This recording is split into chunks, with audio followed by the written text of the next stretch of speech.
Ici Raymond Saint-Pierre, bienvenue à Zone Doc. Le cinéma a souvent eu des souffre-douleurs, des méchants qui servent à mettre en valeur les braves héros.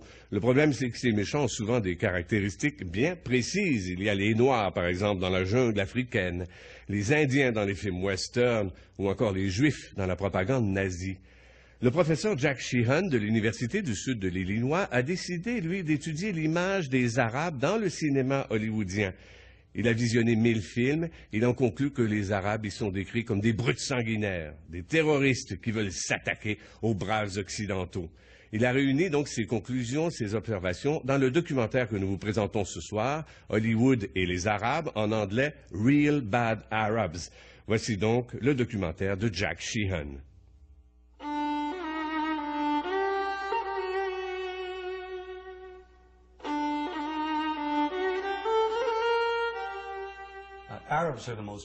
Les Arabes forment le groupe ethnique le plus dénigré de toute l'histoire d'Hollywood. Ils sont généralement dépeints comme des sous-humains. Les nazis employaient le terme péjoratif « Untermenschen » pour désigner les tziganes et les juifs. Ces images nourrissent notre imaginaire depuis plus d'un siècle.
Depuis 30 ans, je m'intéresse à l'image des Arabes que les cinéastes ont projetée sur le grand écran. Dans mon dernier livre, Real Bad Arabs, How Hollywood Vilifies a People, j'ai examiné plus de 1000 films, depuis les débuts obscurs du cinéma hollywoodien jusqu'aux dernières superproductions.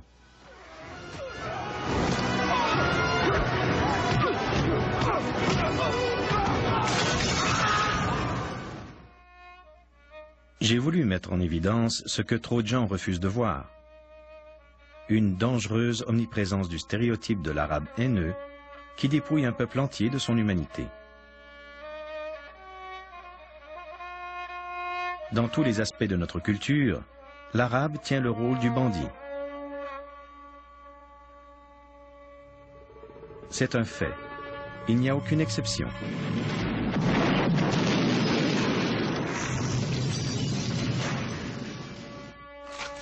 On nous a présenté de manière répétitive quelques images structurées, de sorte que nous ayons toujours la même conception.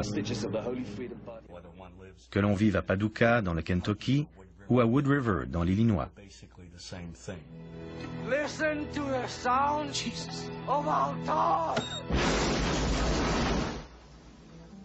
Et cette conception correspond au mythe véhiculé sur les Arabes dans le cinéma hollywoodien.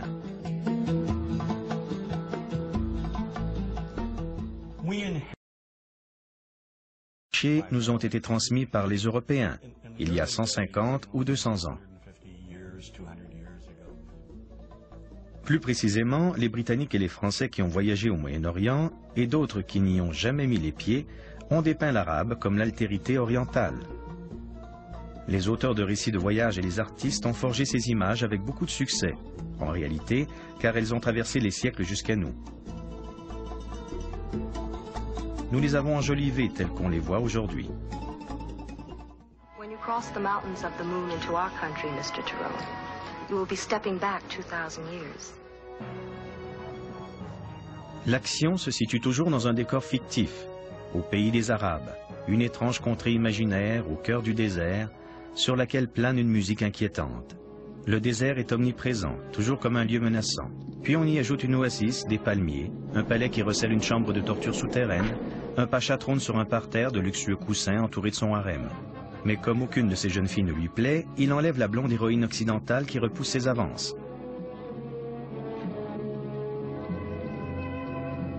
Lorsqu'on se hasarde au pays des Arabes, il faut connaître la recette instantanée d'Ali Baba.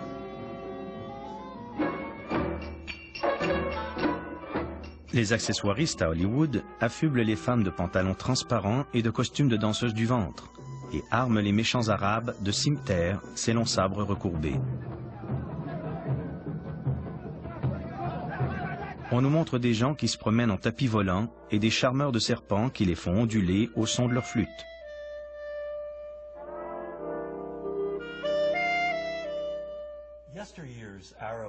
Les années passent, mais les pays arabes ne changent pas. Tu es en retard. Toutes mes excuses, ô homme patient. Alors, tu l'as. J'ai dû trancher quelques gorges, mais je l'ai. Des millions d'enfants dans le monde entier ont vu le film Aladdin, acclamé comme l'une des meilleures réalisations de Disney. Pourtant, le film recycle tous les vieux stéréotypes dégradants hérités de l'époque du cinéma muet en noir et blanc. Oh, I come from a land, from a faraway place, where the caravan camels roam, where they cut off your ear if they don't like your face. It's barbaric, but hey, it's home. À l'origine, le premier couplet disait « Où l'on te coupe l'oreille pour un oui, pour un non, c'est barbare, mais hé, c'est chez moi ». Un producteur doté d'un minimum de bon sens et de délicatesse n'aurait jamais accepté que de telles paroles se retrouvent dans sa chanson d'ouverture. Mais cela ne s'arrête pas là. Oh, tu as faim, n'est-ce pas? Tiens, prends. J'espère que tu n'as pas l'intention de t'en aller sans payer. Est-ce que tu sais comment on punit les voleurs? Oh non, je vous en supplie! Oh. Les cinéastes utilisent les Arabes comme des personnages caricaturaux, des faire-valoir à qui ils attribuent le rôle du méchant ou du comique de service. D'un film à l'autre, les Arabes tiennent le rôle de bouffons destinés à déclencher des rires faciles.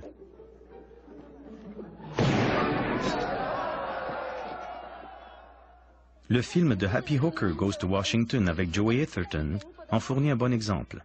Every night I was forced to perform unspeakable acts with circumcised dogs. Oh, dogs are better than sheep.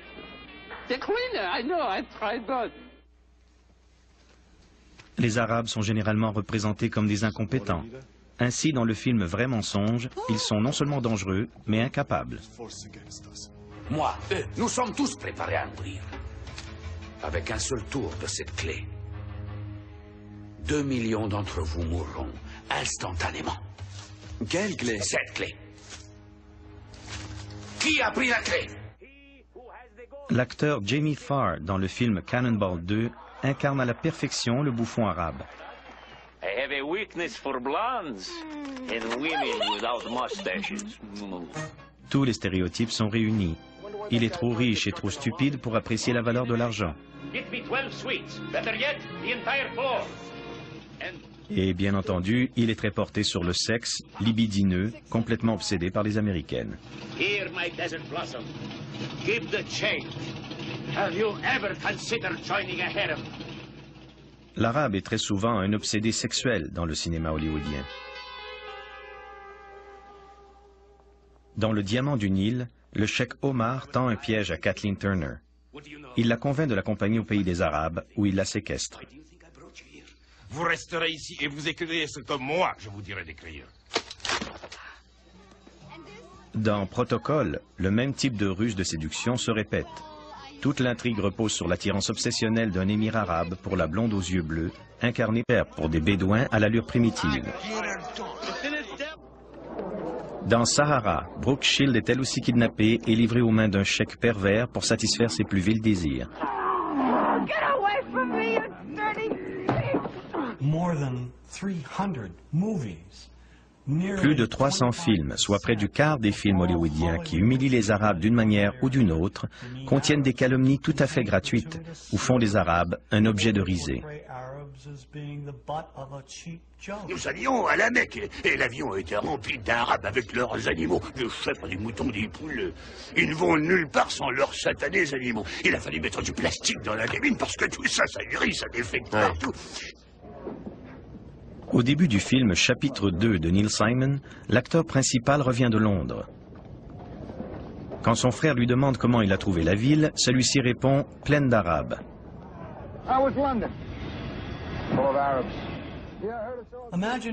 Mais imaginez s'il avait répondu « pleine de Noirs »,« pleine de Juifs » ou « pleine de Latinos ».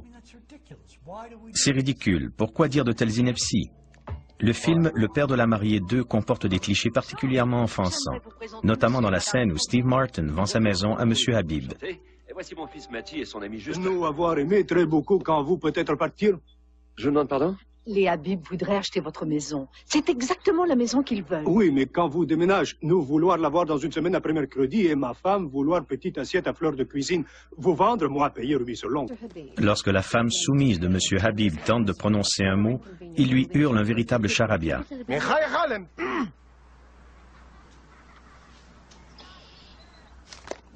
Puis il offre à Steve Martin une prime de 15 000 $ pour déménager dans les 10 jours.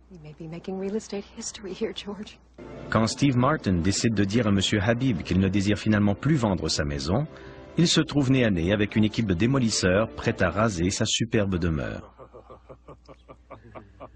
Dans une scène qui rappelle l'un des stéréotypes juifs les plus humiliants, M. Habib exige un bénéfice de 100 000 $ pour revendre à Steve Martin la maison qui lui appartient seulement depuis la veille. Vous m'obligeriez à aller emprunter pour une chose qui m'appartenait il y a 24 heures. Bien ça, faites comme vous voudrez. Votre belle allée, votre clôture, toute votre vie. Pourtant, le premier film Le Père de la mariée, avec Elizabeth Taylor et Spencer Tracy, ne met en scène aucun personnage arabe ou arabo-américain. Pourquoi Disney a-t-il introduit des personnages aussi dégradants dans Le Père de la mariée 2? Pour la même raison que dans Gladiateur, les marchands d'esclaves qui capturent Russell Crowe sont arabes. C'est insensé. Hollywood introduit des Arabes ou des scènes dégradantes pour les Arabes dans des films qui n'ont rien à voir avec le Moyen-Orient.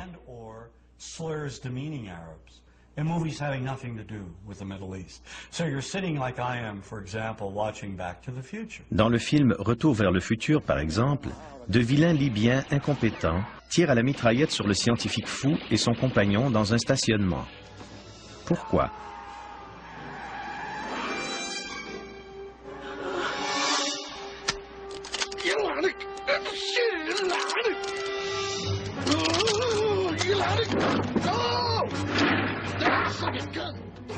Ce film est plutôt un retour vers les vieux stéréotypes que vers le futur. Sous la lorgnette d'Hollywood, l'image de la femme arabe subit une déformation similaire.